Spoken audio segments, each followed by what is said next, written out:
No, this is not ZG. This is in fact ZREC, in fact. ZREC plus the antenna impedance. And if you equate this, it gives you a final equation of VA divided by, for maximum transfer theorem, because we have complex conjugate terms and they are going to get cancelled out. So we are going to be left with VA by 2RR plus RL, in fact.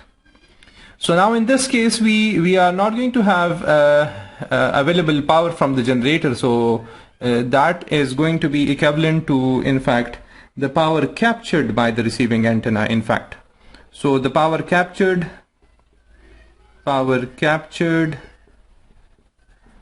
by receiving antenna is actually equal to P.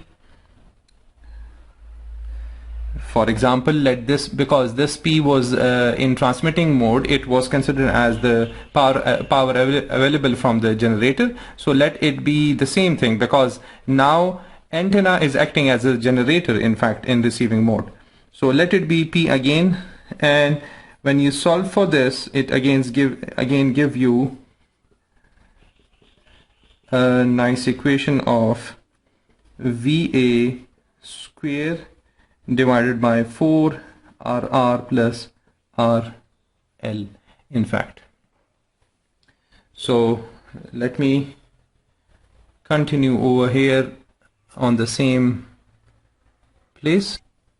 Now some of the power is going to be captured by the receiving antenna, and some is going to be getting scattered out of the antenna. So I mean, some is going to get scattered. It is going to get reflected, you can say, and it scatters in the air rather than capturing the energy. So we have one power as the power captured by the receiving antenna, and another power is the power scattered by the antenna. So how much is that? Let us go with the power scattering. So actually the power scattered is actually the re-radiated power. Power scattered is in fact re-radiated power.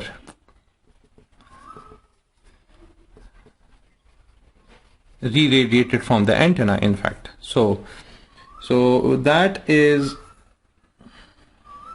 the power scattered can be, let it be PSCAT, power scattered from the receiving antenna, so which is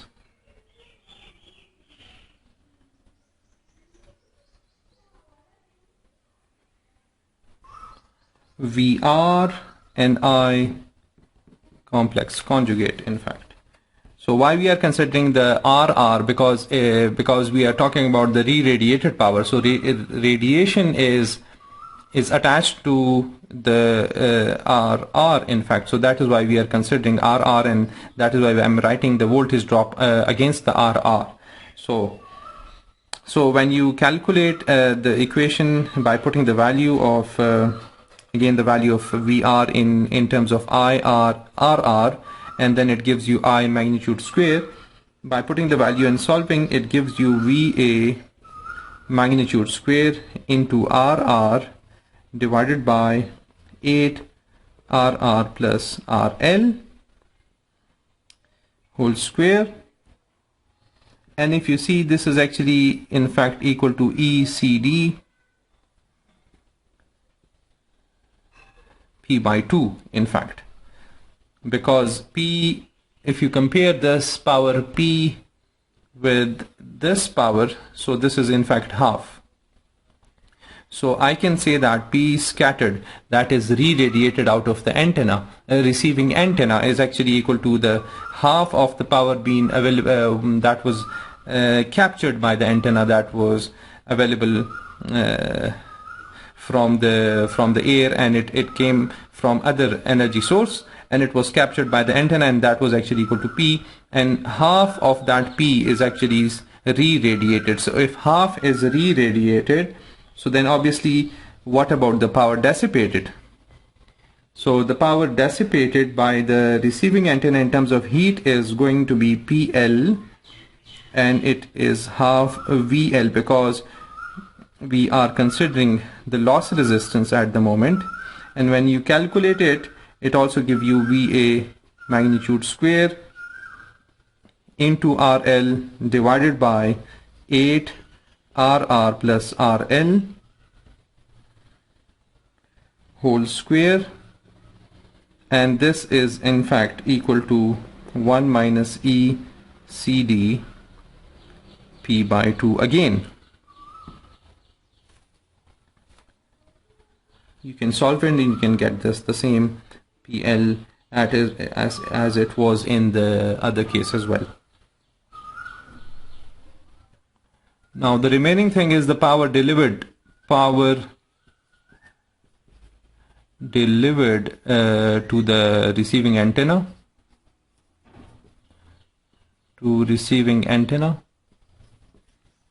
and that is actually the power delivered to the receiving antenna is in fact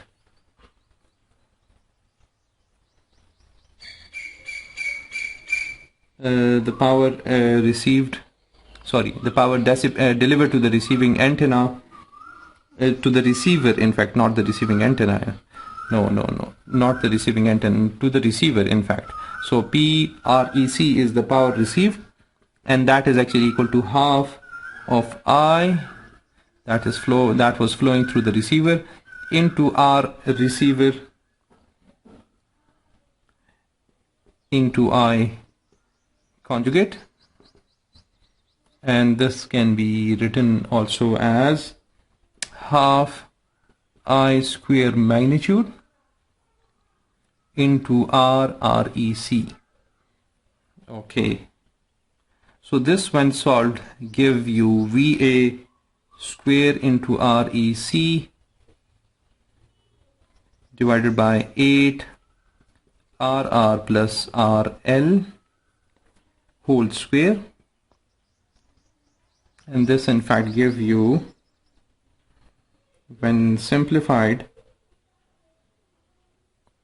VA square divided by 8 RR plus RL only without the square. So when you compare this one with the